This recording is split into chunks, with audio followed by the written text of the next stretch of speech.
आशा करता हूं आप सब बहुत अच्छे होंगे। मेरा नाम है सिद्धांत अग्निहोत्री। स्टडी आईक्यू पे आपका बहुत बहुत स्वागत है। दोस्तों, आप सबने मुझे बहुत रिक्वेस्ट की, सर रिंकू शर्मा के ऊपर लेक्चर बनाइए।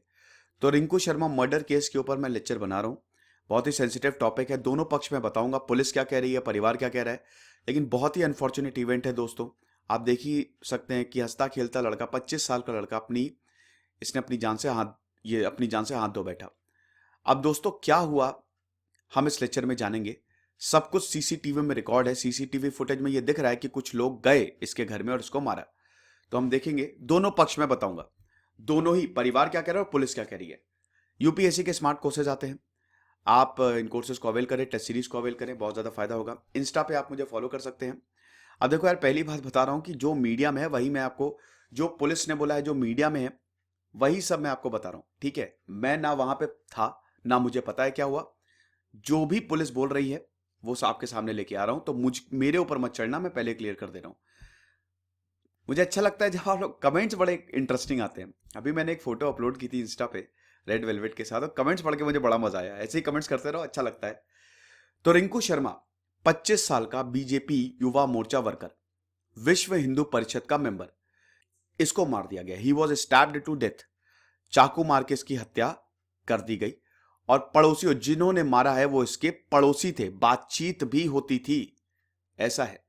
अब देखिए, रिंकू शर्मा एक ब्राह्मण और इधर मुस्लिम, मतलब जो जिनको अरेस्ट किया गया वो सब मुस्लिम मुस्लिम इन्वॉल्व हैं। तो एक कम्युनल एंगल आ गया है, डेफिनेटली कम्युनल एंगल आएगा ही आएगा, जो कि आना नहीं चाहिए। एक्चुअली अगर आप पूरे ये प्रकरण जो हुआ है उसको देखेंगे, ये आपसी रंजिश का ही मामला लग रहा है। ये बहुत समय से दिक्कतें चल रही थी, अभी मैं आपको बताऊंगा, तब आप खुद ही डिसाइड करिएगा। लेकिन कम्युनल एंगल, पॉलिटिक्स तो होगी ही होगी इस पे। फिलहाल हमको इन सारी चीजों को साइड में रख के देखिए, एरिया में तनाव भी बहुत ज्यादा, इसलिए भारी फोर्स भी तैनात की गई है। तो देखेंगे, पहले हम देख लेते हैं इशू क्या है। देखो, पहले पुलिस का वर्जन सुनते हैं। पुलिस ने क्या बोला है? पुलिस ने बोला है कि रिंकू जो है वो बर्थडे पार्टी को अटेंड करने गया था। रिंकू के दोस्त की बर्थडे पार्टी थी, बाबू की। बाबू रिंकू का दोस्त। अब आपको ध्यान देना है यहां पे सचिन और जाहिद पे। जितने भी आई विटनेस है वो एक चीज बता रहे हैं कि सचिन और जाहिद की लड़ाई हुई। इन दोनों की लड़ाई हुई, जो कि फ्रेंड्स थे। यानी कि जितने भी लोग पार्टी में आए थे सभी रिंकू शर्मा के दोस्त थे या जानते थे रिंकू शर्मा को। तो अब यहां पे बाबू क्या बोल रहा है कि मैंने पार्टी दी। पार्टी को आकाश, सचिन, जाहिद, गोलू, इन सब ने अटेंड किया। मेरा बर्थडे जो था वो 9 फरवरी को था, मतलब बाबू का बर्थडे था 9 फरवरी को, उसने पार्टी दी 10 फरवरी को। रिंकू आया, सचिन आया, आकाश, संदीप, गोलू, जाहिद, ये सब आए, इन्होंने पार्टी को अटेंड किया। अब ध्यान से सुनना, सूरज जो है, सूरज ने बोला कि क्या मैं जाहिद को ले आऊं। मतलब उसने कहा कि मैं जाहिद को लेके आऊंगा, जिसको चिंगू बोला जाता था, उसका पेट नेम था चिंगू। इसका मतलब यह प्रतीत हो रहा है कि शायद जाहिद इनवाइटेड नहीं था।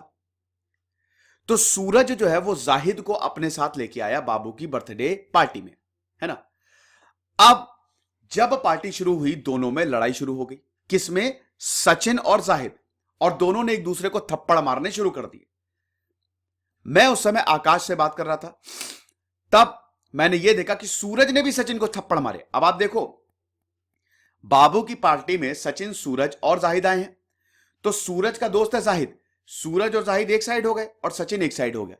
तो दोनों ने एक दूसरे को मारना शुरू कर दिया। तुरंत ही मैंने सचिन को घर भेज दिया, पार्टी तो बर्बाद हो गई। रिंकू क्या कर रहा था इसमें? रिंकू कहां है?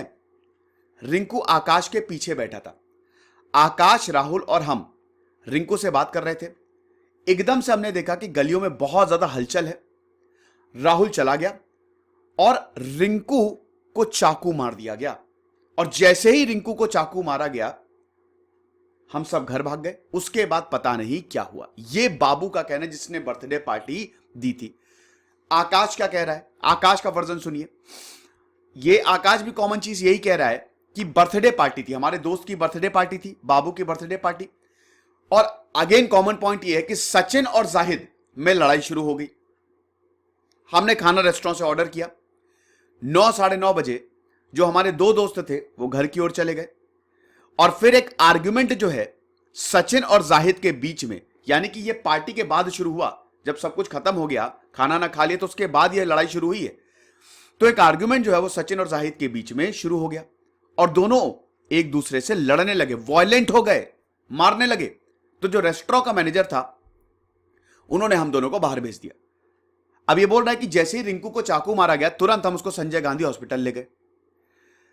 हम सब इंक्लूडिंग रिंकू घर की ओर जा रहे थे जब बाबू ने यह बोला कि मैं जो है वो केक जो है वो घर पे ही कट करूंगा। रिंकू ने बोला कि उसको घर जाना है। आप समझे क्या हो रहा है कि हम सब अपने घर जा रहे थे, बाबू ने बोला कि केक जो है वो मैं अपने घर पे कट करूंगा और रिंकू ने बोला कि मुझे अपने घर जाना है, यानी कि रिंकू पार्टी में शामिल नहीं होना चाहता था। तब हमने ये सुना, एकदम से देखा कि मतलब गली है वहां पे बहुत ज्यादा डिस्टर्बेंस हो गया और हमने ये देखा कि जो लोग हैं वे रिंकू के घर को अटैक कर रहे हैं। ठीक है, बहुत ज्यादा क्राउड जो है वो गैदर हो गया था और तभी किसी ने चिल्लाया, कोई चिल्लाया कि रिंकू को चाकू मार दिया गया है। हम सब संजय गांधी हॉस्पिटल ले गए। जाहिद के अंकल तासुद्दीन आए, तासुद्दीन हॉस्पिटल आया और हम सबसे बदतमीजी की। रिंकू का इस पार्टी से कोई लेना देना नहीं था, वो तो घर जाना चाहता था, ये आकाश ने बोला है। सचिन जो है वो उसने जाहिद से लड़ाई की और उसने ये बोला कि जिस तरीके से जो अपशब्द बोले थे जाहिद ने सचिन को, इस पे लड़ाई हुई। और क्या बोला गया कि हम सब जो हैं वो सब पार्टी कर रहे थे और एकदम से, ये सचिन बोल रहा है, याद रखिएगा सचिन बोल रहा है कि एकदम से जाहिद ने मुझे गालियां देनी शुरू कर दी और फिर हम देखते हैं कि 10 से 12 लोग हमारे घर में आए। 100 नंबर हमने डायल किया, पुलिस को इन्फॉर्म किया। सूरज जो है वो भी पार्टी में था और मैं जाहिद से बात नहीं कर रहा था, मैं उससे बात ही नहीं करता था। हमने एक रेस्टोरेंट ओपन किया था सेक्टर 2 में और हमारे रेस्टोरेंट के बगल में ही सूरज ने दुकान खोल ली और तब से हमने एक दूसरे से बात करनी बंद कर दी।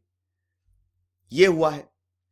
सचिन ने यह भी बोला कि आकाश और बाकी जो हैं वो सब मुझसे बात कर रहे थे।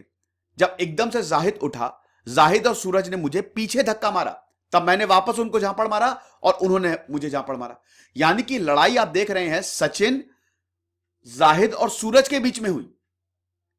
ठीक है, अब रिंकू के परिवार का देखिए, ये तो आई विटनेसेस का कहना है, पुलिस का भी ये कहना है कि यहां पे पार्टी हुई, पार्टी में झगड़ा हुआ, झगड़े के बाद जब सब कुछ शांत हो गया फिर दोबारा झगड़े और उसी बीच हम ये देखते हैं कि रिंकू को, मतलब एक लड़के को उसमें चाकू मार दिया गया। परिवार का ये कहना है कि ये सब राम मंदिर की वजह हुआ है। परिवार का वर्जन ये है कि ये सब राम मंदिर, यहां पे रिंकू जो है वो जो चंदा इकट्ठा कर रहे हैं हम लोग राम मंदिर के लिए, उसमें काफी ज्यादा एक्टिव था और ये मोहल्ले के कुछ लोगों को बात बिल्कुल भी रास नहीं आ रही थी, जिसकी वजह से उन्होंने रिंकू के घर पे अटैक कर दिया। कई बार, कई समय से रिंकू को धमकियां भी मिल रही थी, उसको धमकाया भी जा रहा था और उसके घर पे अटैक कर दिया, जिसकी वजह से रिंकू की जान चली गई। यह घर वालों का कहना है कि इसके पीछे की पूरी वजह जो है, इनकी जो माताजी हैं और इनके जो भाई मनु शर्मा हैं, उनका जब इंटरव्यू लिया गया कि पीछे की पूरी वजह जो है वो है राम मंदिर, कि मोहल्ले वालों को, कुछ लोगों को बिल्कुल भी ये बात पसंद नहीं आ रही थी और उन्होंने जाके सीधा अटैक कर दिया। अब केस जो है, देखिए ये तो डिफरेंट वर्जन्स है, आई विटनेस ने क्या बोला, लेकिन आई विटनेस को आप देखिए, यहां पे कॉमन चीज ये है कि जितने भी आई विटनेस हैं, ठीक है, जो चश्मदीद थे वो ये तो बिल्कुल बोल रहे हैं कि जाहिद और सचिन के बीच में लड़ाई हुई और पार्टी में लड़ाई हुई और पुलिस भी यही कह रही है। फिलहाल अभी जांच जारी है दोस्तों, क्राइम ब्रांच जो है वो इसकी तहकीकात कर रही है। क्राइम ब्रांच को यह केस सौंप दिया गया है। दिल्ली पुलिस ने अभी तक 5 लोगों को रिंकू शर्मा मर्डर केस के तहत गिरफ्तार कर लिया। इसमें नसरुद्दीन, इस्लाम, जाहिद, मेहताब और तासुद्दीन है। और अब इस पर पॉलिटिक्स भी स्टार्ट हो गई है। देखिए, आम आदमी पार्टी कह रही है कि अमित शाह को पूरा ब्लेम कर दिया कि देखिए पुलिस जो है दिल्ली की वो सेंटर के अंदर आती है। दिल्ली, वैसे तो पुलिस एक स्टेट सब्जेक्ट है, लेकिन दिल्ली एक स्टेट है कहां, है ना, तो पूर्ण राज्य तो है नहीं और काफी समय से मांग चल रही है। तो अरविंद केजरीवाल ने बोला है कि अमित शाह की गलती है कि वो लॉ एंड ऑर्डर जो है दिल्ली में वो इंश्योर ही नहीं कर पा रहे हैं। और यहाँ पे बीजेपी अरविंद केजरीवाल को बोल रही है कि आप जो है वो घर अभी तक नहीं गए, आपको घर जाना चाहिए था, परिजनों से मिलना चाहिए था। बीजेपी के जो दिल्ली प्रेसिडेंट है आदेश गुप्ता, वो घर गए, उन्होंने 5 लाख रुपए दिए। देखिए पॉलिटिक्स जो है वो तो इस पे होगी ही होगी। पुलिस ने फिलहाल कोई भी कम्युनल एंगल होने से इनकार कर दिया है। फॉरेंसिक टीम, क्राइम ब्रांच दोनों ही साइट पे गए। अब जो भी नतीजा आएगा इन्वेस्टिगेशन के बाद हम डिस्कस करेंगे। फिलहाल ये तीनों वर्जन्स थे। पुलिस क्या कह रहे हैं, पुलिस क्या कह रही है, परिवार वाले क्या कह रहे हैं और दोस्त क्या कह रहे हैं, आई विटनेस क्या कह रहे हैं। बट जो भी हुआ दोस्तों बहुत ही ज्यादा अनफॉर्चुनेट हुआ है, ये ऐसा नहीं होना चाहिए था। ये मेरा टेलीग्राम चैनल है, 13,200 सब्सक्राइबर हैं, इसी को ही ज्वाइन करिएगा। तो भैया पहले क्लियर कर देना, ये सब मीडिया का ही है, ठीक है। जो रिपोर्ट्स आई हैं, जो पुलिस ने प्रेस कॉन्फ्रेंस की है, मैं आपको वही बता रहा हूं। प्रॉब्लम ये होती है कि इस तरीके के टॉपिक जब मैं लेता हूं, आप लोग मुझसे सवाल करने लगते हो। मैं कितनी बार बताता हूं आपको, बता बता के थक जाता हूं, लोगों के दिमाग में बात घुसती ही नहीं है कि भैया जो बोल रहे हैं वही मैं आपको बता रहा हूं। हमारा काम है आपको बताना, बस इतना ध्यान रखिएगा। हम ना किसी के साथ है ना किसी के खिलाफ। खुश रहिए, पढ़ते रहिए। दिस इज सिद्धांत अग्निहोत्री साइनिंग ऑफ।